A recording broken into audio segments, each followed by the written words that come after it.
And in Sierra Leone, at least 13 soldiers have been killed during a series of armed attacks in the country's capital. The assaults allowed nearly 2,000 inmates to escape from prison. Authorities say most of the leaders of the attacks have been arrested and an investigation is underway.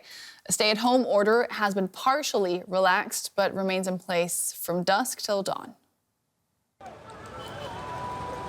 On the streets of Freetown, shops and businesses are open once again after the government eased its curfew restrictions. There's still an increased military presence in the capital, however, as efforts continue to apprehend all the attackers. The city was thrown into a panic Sunday morning when armed gunmen tried to break into key military locations.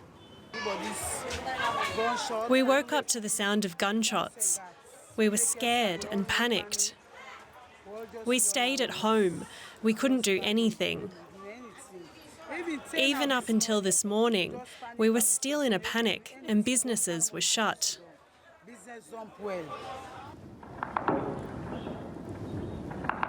Faint gunfire can be heard in the distance in this amateur video taken from a balcony in Freetown.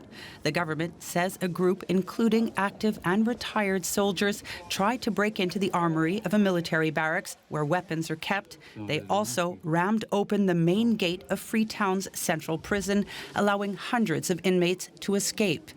Police are offering rewards for details on the whereabouts of the escapees and the attackers. And calm has been restored. Most of the leaders have been arrested. Security operations and investigations are ongoing. We will ensure that those responsible are held accountable. In his address, the president also called on people to remain vigilant and to cooperate with security forces.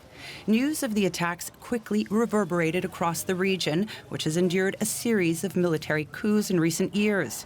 President Bio, who narrowly won a second term in June, has introduced free schooling and promoted equal rights, but the West African country is struggling with record levels of inflation and unemployment. More than 24 people, including police officers, were killed in 2022 when violent clashes broke out amid demonstrations over rising living costs. DW's Waisu Idris is covering the story from Abuja in Nigeria, and he gave us an update on the situation in Freetown. The situation now in Freetown is calm. It's a Monday evening, which is supposed to be very busy, but people are at home because of the situation. Nearly 2,000 inmates escaped from the prison, and most of them are hardened criminals. The police has already announced a manhunt and even a cash reward for anybody who gives information that may lead to the arrest of these prisoners who escaped into the thin air. The army has said that some of the suspected attackers were, in fact, soldiers. What do we know about them and their aims? Yes, it's a combination of retired army officers and the serving ones. The notable among them is the leader who led the attack, who happens to be a close associate of the former president. They named him somebody Leather, but he was killed when they foiled the attack. So there are many of them that are on the run, and the government said they are trying to get them back and escape and arrested them, because the leader happens to be in Mali. According to information, he was in Mali, so there is possibility of a link with the terror groups on Mali, although this attack is still not yet unveiled about their mission. Is it the one constitutional change of government or what? But they took a lot of arms and ammunition, which make a lot of people afraid of what might happen in the country. Yeah, a lot of uncertainty at this point. How are these attacks likely to affect Sierra Leone's political stability, you think?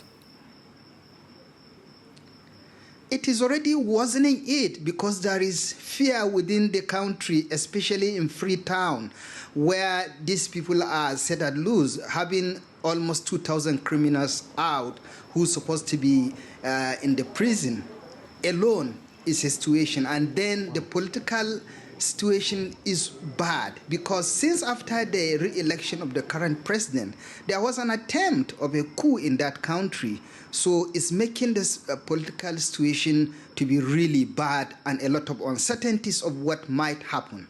What about reactions from neighboring countries and regional organizations?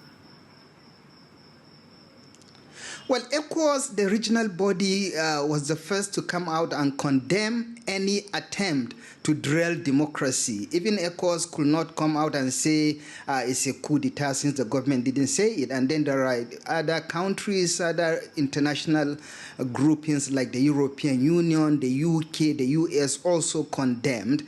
And then within political circles of the West African states, there are condemnations coming from the civil societies in Nigeria. They condemned any attempt to derail democracy because it sent a lot of fears within the West Africa region.